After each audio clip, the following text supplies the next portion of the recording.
তৃণমূল কংগ্রেসে ফের ভাঙন, অভিষেক মমতার মধ্যে আবারও দূরত্ব। তৃণমূলের রীতিমতো নারাজ নেতারা গড়ছেন নয়া দল।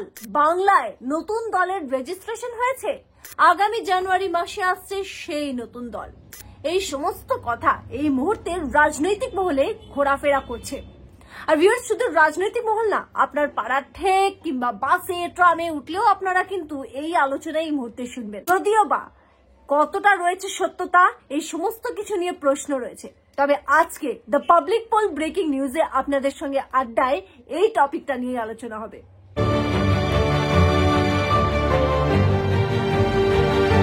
নমস্কার viewers, the public pole breaking নিউজে আপনাদের সকলকে স্বাগত। আর এই মুহূর্তে রাজনৈতিক মহলে যে সব থেকে বড় আলোচনা, বিজেপি নয়, তৃণমূল কংগ্রেস নয়, নতুন একটা দল। হ্যাঁ, এই নতুন দলকে নিয়েই এই মুহূর্তে আলোচনা রীতিমতো তুঙ্গে। যদিও বা মেইন স্ট্রিম মিডিয়ায় আমার নজরে অন্তত এটা নিয়ে কোনো খবর দেখা যায়নি, কোনো প্রতিবেদন দেখা যায়নি। তবে অনেক ইউটিউবার, বিভিন্ন সোশ্যাল মিডিয়ায় এই মুহূর্তে কিন্তু এই খবরটা ডিজিটাল প্ল্যাটফর্মে ঘোরাফেরা করছে, যে রীতিমতো দিনক্ষণও কিন্তু ঠিক করে দেওয়া হয়েছে যে 2025-এর জানুয়ারিতে, মানে একেবারে গোড়াতেই বাংলায় নতুন দল আসতে চলেছে। তাও আবার শোনা যাচ্ছে যে সেই নতুন দলের দিল্লিতে নাকি রেজিস্ট্রেশনের কাজও হয়ে গেছে, মানে নির্বাচন কমিশনের অফিসে সমস্ত রেজিস্ট্রেশন ইত্যাদি যা যা ফর্মালিটি থাকে সেই ফর্মালিটিও নাকি হয়ে গেছে। তাও আবার শুনবেন কে আনছে এই নতুন দল? তৃণমূল কংগ্রেসের একাংশ।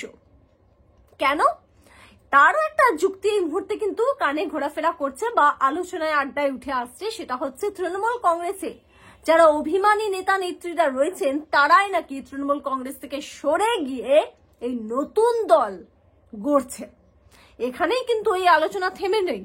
এই আলোচনায় যেটা শীর্ষে এই মুহূর্তে, যে আলোচনার শীর্ষে বলা যেতে পারে, যেটা নিয়ে এই মুহূর্তে মানুষ অ্যাজাম্পশন করছে রীতিমতো, যে তাহলে এই যে তৃণমূল কংগ্রেস ভেঙে একটা নতুন দল গড়ছে, সেই নতুন দলের নেতৃত্ব কে দেবে? আর সেখানেই উঠে আসছে, এই তো কয়েকদিন আগেই তো মমতা ব্যানার্জি আর অভিষেক ব্যানার্জির মধ্যে তুমুল ঝামেলার কথা সামনে আসছিল, তাদের মধ্যে মতবিরোধ ছিল। এমনকি বৈঠকের মধ্যেও সমস্ত যারা অভিষেক ব্যানার্জির কাছের লোক তাদেরকে কোনো কমিটিতে রাখা হয়নি। তাহলে অভিষেক বন্দ্যোপাধ্যায় রেগে গিয়ে তৃণমূল কংগ্রেস নির্ঘাত ছেড়ে দিচ্ছেন, আর তিনিই নাকি দিচ্ছেন এই নতুন দলের নেতৃত্ব।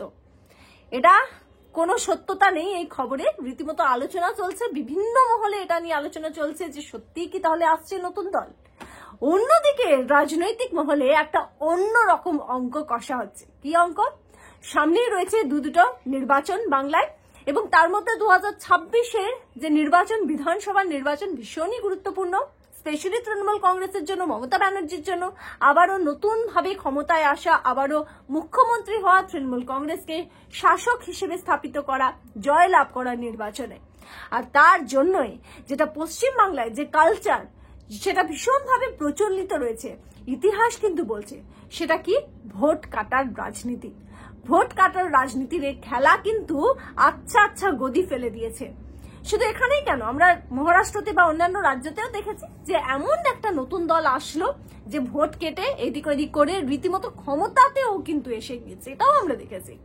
সুতরাং এই আলোচনায় যেটা এই মুহূর্তে সব থেকে বেশি গরমাগরম খবর, সেটা হচ্ছে যে এই আলোচনায় রীতিমতো এই সন্দেহ প্রকাশ করা হচ্ছে যে হতে পারে, বা অ্যাজাম্পশন বলা যেতে পারে রাজনৈতিক মহলে, হতে পারে এটা তৃণমূল কংগ্রেসের সব থেকে বড় চাল, মেগা স্ট্রোক।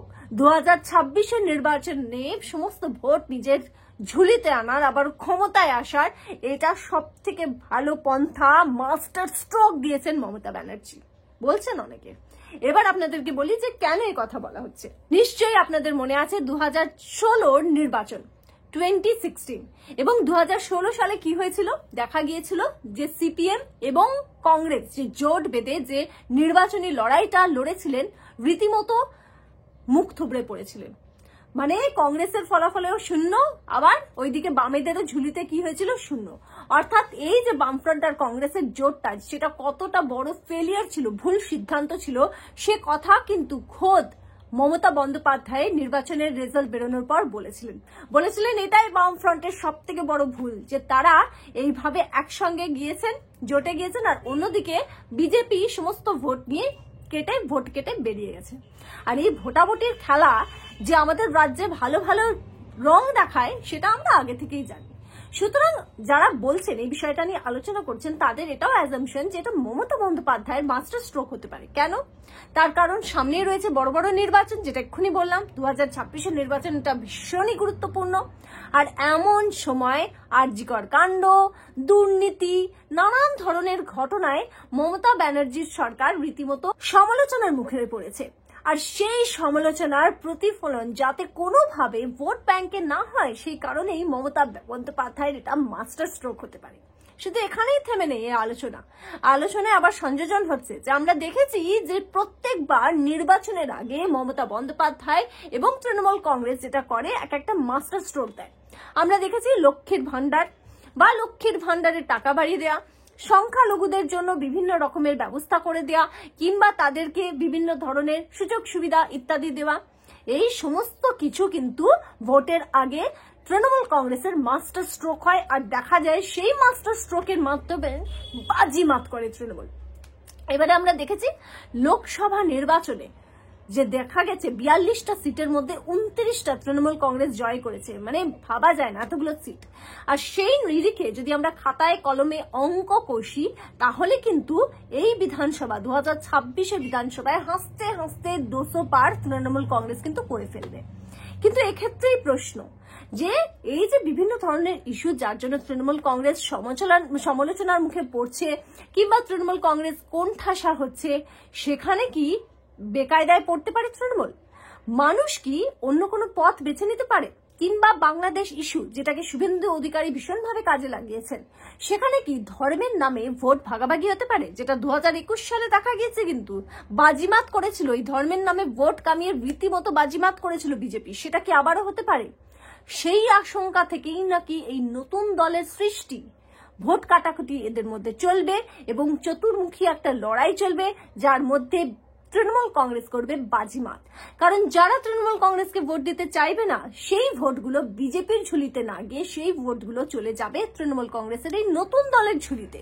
আর খুব সহজ অঙ্কতে তৃণমূল কংগ্রেস আবারও জয়লাভ করবে, এমন আশঙ্কা বা এমন কথা বলা হচ্ছে। যদিও বা এর সত্যতা এখনো পর্যন্ত সামনে আসেনি। আর যদি এমন ঘটনা ঘটে তাহলে কিন্তু বলতেই হয় যে বাংলা আবারও একটা নতুন ইতিহাসের রচনা করবে পলিটিক্যালিও। তার কারণ এমন একটা ঘটনা, এমন একটা মাস্টার স্ট্রোক হতে পারে, সম্ভাবনা রয়েছে। যেখানে মমতা বন্দ্যোপাধ্যায়ের মধ্যে পলিটিক্যাল লিডার আমাদের রাজ্যে রয়েছেন, সেখানে কিন্তু এই মাস্টার স্ট্রোক যে হবে না সেটা আমরা জোর দিয়ে বলতে পারি না। তবে হ্যাঁ, এখনো পর্যন্ত সত্যতা যাচাই হয়নি।